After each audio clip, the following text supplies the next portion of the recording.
All right, so in this one, we're going to take a few minutes to talk about when exactly the wrath of God begins to come upon the earth in the book of Revelation. This is such a critical component of understanding the end times events. If we don't get this right, then it becomes impossible to get an accurate understanding of what's happening once the 7-year period of end times events begins. All right.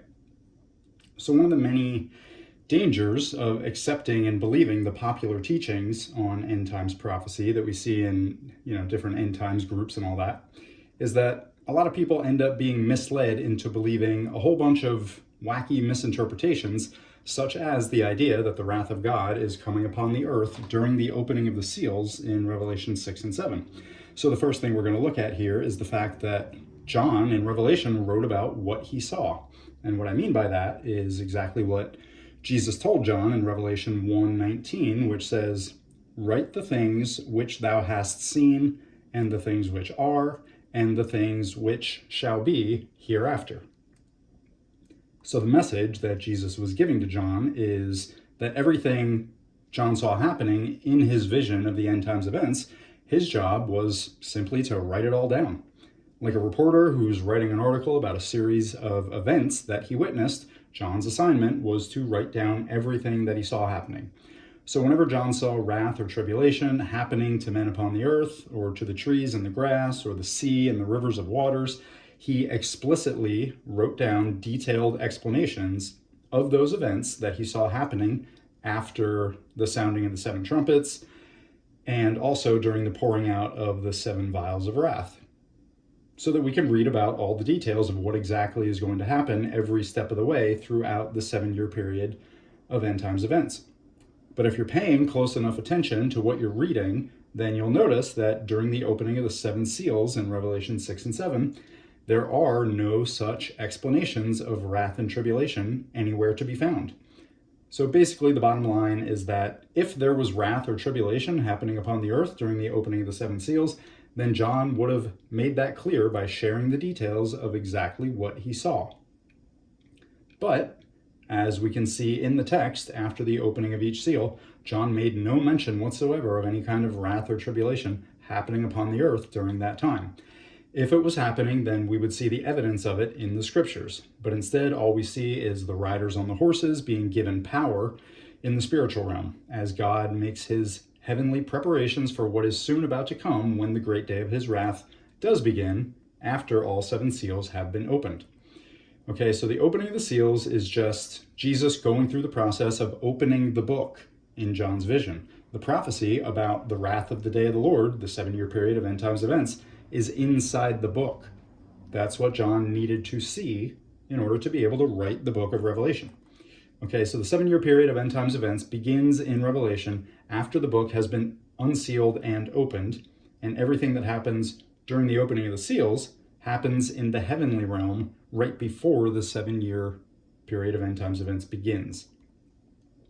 All right, so just to confirm that this interpretation is indeed correct, we're just going to go through a quick 3-step process by looking at a few scriptures that will confirm these facts for us. And we're going to start with Isaiah 13:9. So Isaiah 13:9 says, "Behold, the day of the Lord cometh, cruel both with wrath and fierce anger, to lay the land desolate, and he shall destroy the sinners thereof out of it." Okay, so here's a really simple question for you. According to Isaiah 13:9, when is the time going to come for God's wrath and fierce anger to come upon the earth? Well, according to what we just read, it's pretty clear that the time for God's wrath and fierce anger is going to arrive when the day of the Lord comes. So, with that now being established, the question we now need to answer is, according to the scriptures, when exactly does the day of the Lord come? So that's what we're going to be looking at here, and the reason why we're taking a few minutes to clarify these details is because there's a lot of people who have been misled into believing wrong interpretation of the scriptures pertaining to this subject because of all the popular theories and teachings, like I said, that we find in a lot of end times prophecy groups, YouTube videos, and all that sort of thing. And for those who have been led to believe that the wrath of God is happening during the opening of the 7 seals, it makes it nearly impossible to understand and accept the fact that the resurrection and rapture occurs after the opening of the sixth seal. And the reason why it's so difficult to understand is because if you believe the wrath of God is coming upon the earth during the opening of the seals, then it would be impossible to accept the idea that the resurrection and rapture happens after the opening of the sixth seal. Because if the wrath of God happens during the opening of the seals, then it's impossible for the rapture to happen at the sixth seal, because the church is not appointed to wrath, according to 1 Thessalonians 5:9. Okay, so that right there, unfortunately, is the mentality that a lot of people have regarding this subject, because they've already accepted and believed the idea that the wrath of God begins with the opening of the first seal. And that's why this is one of the main hurdles that a lot of people need to overcome in order to be able to see and understand these things correctly.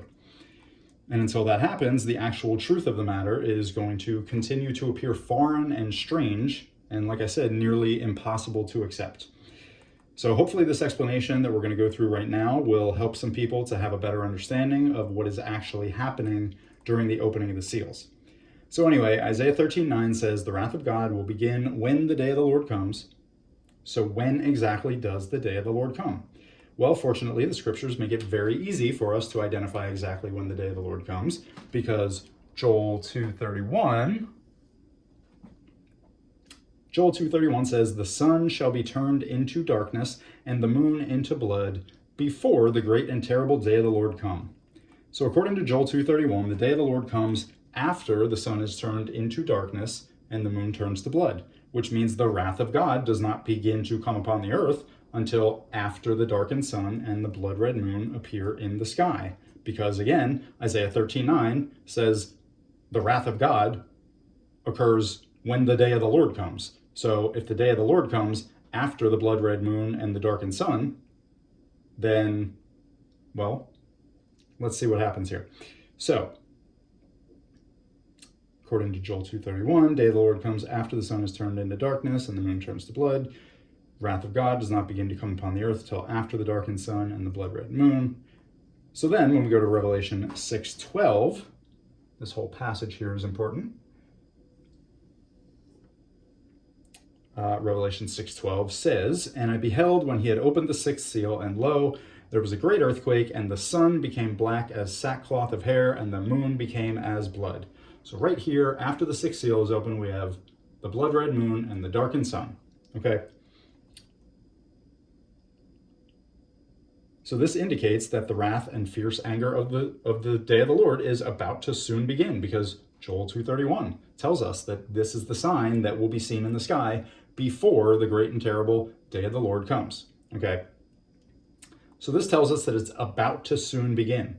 Okay? Because remember, the blood-red moon and darkened sun will appear in the sky before the great and terrible day of the Lord comes. So when this happens after the opening of the sixth seal, this is simply an indicator in the scriptures to let the reader know that the great day of God's wrath is about to soon begin at some point in time after the opening of the sixth seal. And this is why a few verses later in Revelation 6:15 through 17, the rich men and the mighty men hide themselves in the rocks of the mountains and say, for the great day of his wrath has come, and who shall be able to stand? So these men, this quote, is confirming exactly what this is indicating, that the great day of God's wrath is about to soon come. That's why they're hiding themselves in the rocks of the mountains, because they saw the sign in the sky. They know it's coming. So the wrath of God is not happening just yet, right there in that moment.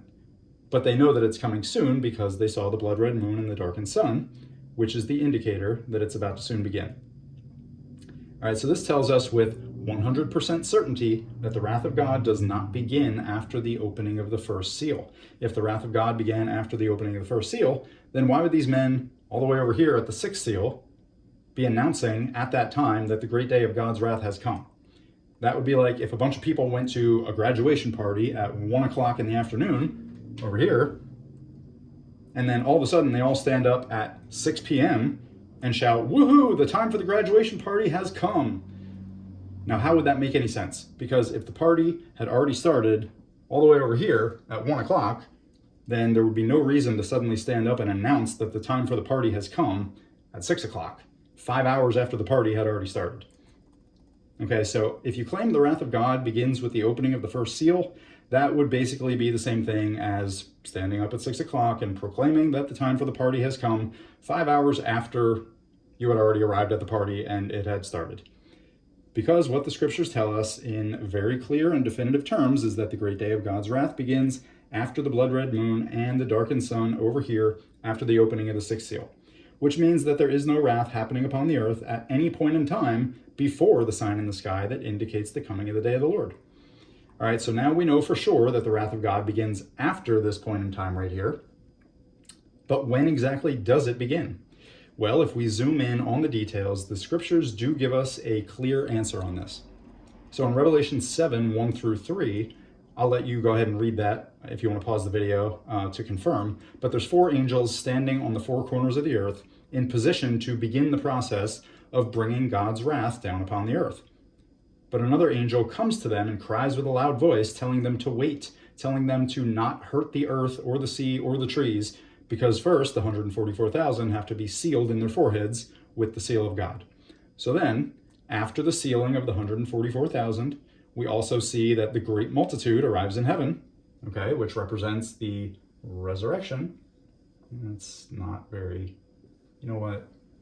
My marker's dying. I need to get a new one. All right. Anyway, good enough. So after the sealing of the 144,000, the great multitude arrives in heaven, which represents the resurrection happening right there at the sixth seal. And then after those things have happened, the 7th and final seal is opened. There's a half an hour of silence in heaven, and then the 7 angels are given their 7 trumpets. So at this point, the process of God's wrath being poured out upon the earth still has not yet started. We haven't read anything about any wrath coming upon the earth yet. Okay, but then in Revelation 8, verse 5, there's an angel in heaven who takes a censer and fills it with fire of the altar and casts it into the earth. And that's the first indicator in Revelation where any kind of plague in the form of wrath being sent down from heaven comes upon the earth. And as you can see, this happens in Revelation 5, if you go ahead and check out the scriptures. And that's after all 7 seals have been opened. And then after that, it's the sounding of the first trumpet, where more fire is cast upon the earth and it burns up 1/3 of the trees and all the green grass. So right there in Revelation 8 is where God's wrath begins to come upon the earth. And those 4 angels, these 4 right here, they were in position to hurt the earth and the sea and the rivers of waters right here, but they were told, no, wait, not yet, because first we have to seal the 144,000, right? So, where am I? Oh, those 4 angels who were in position to hurt the earth and the trees and the sea, we can see from the events that follow after the sounding of the first 4 trumpets, if you read those scriptures in Revelation 8, that they are the ones who are bringing those plagues upon the earth. So these 4 angels right here that were already in position to, bring the wrath of God down upon the earth, they simply waited, and now on the timeline, they're over here when the first trumpet sounds, second trumpet, third trumpet, fourth trumpet, etc. And they are the ones who are hurting the earth, the trees, the grass, the sea, the rivers of waters.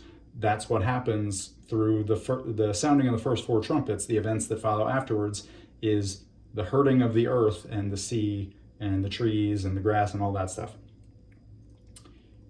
So if you would like to read about the aftermath of all the effects that these plagues are going to have upon end times Israel, you can go ahead and read Joel chapter 1, verses 15 through 20, and that elaborates a little bit on the details of the effects that it's going to have on the beasts of the field and, those sorts of things, because the pastures of grass and the trees have been burned up and they have no pasture to graze on, and et cetera, et cetera. It's a real snowball effect, what happens there.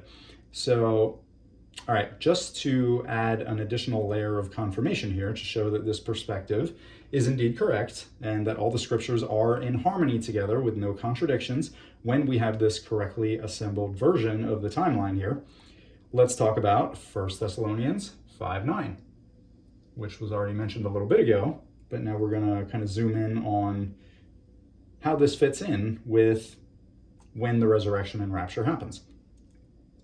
So 1 Thessalonians 5:9 says, "For God hath not appointed us to wrath, but to obtain salvation by our Lord Jesus Christ." So we all know that verse. It's a comforting verse. which is why Paul tells us, wherefore comfort one another with these words. These are good words to comfort one another with.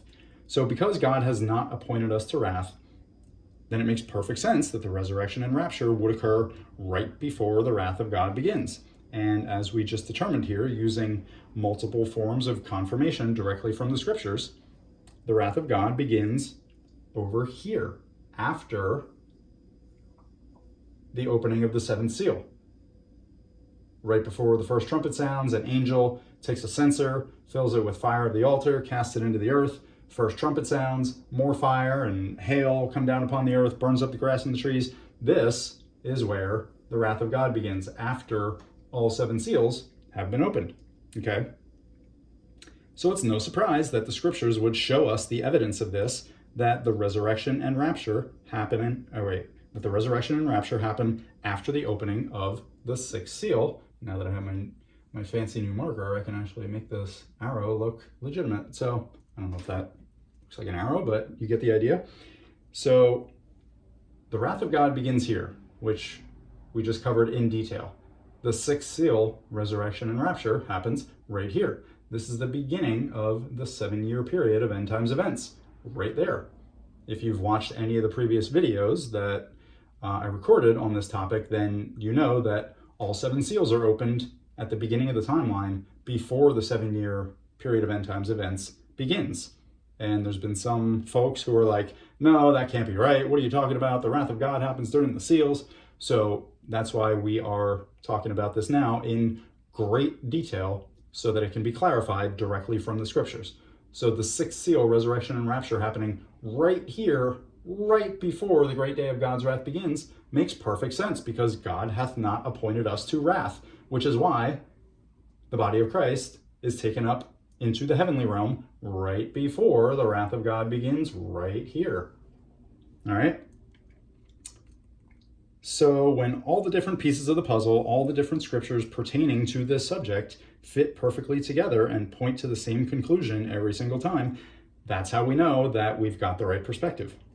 So just to wrap it up here real quick, we've got the great day of God's wrath starting right here, which is the entire 7-year period, headed this way with the arrow. And it begins after all 7 seals have been opened, with the sixth seal, resurrection and rapture, occurring right over here, right before the 7-year period begins. All right, all makes perfect sense once we have the correct version of the timeline of events in place. So any questions, feel free to reach out and let me know. Otherwise, I will talk to you in the next one. God bless.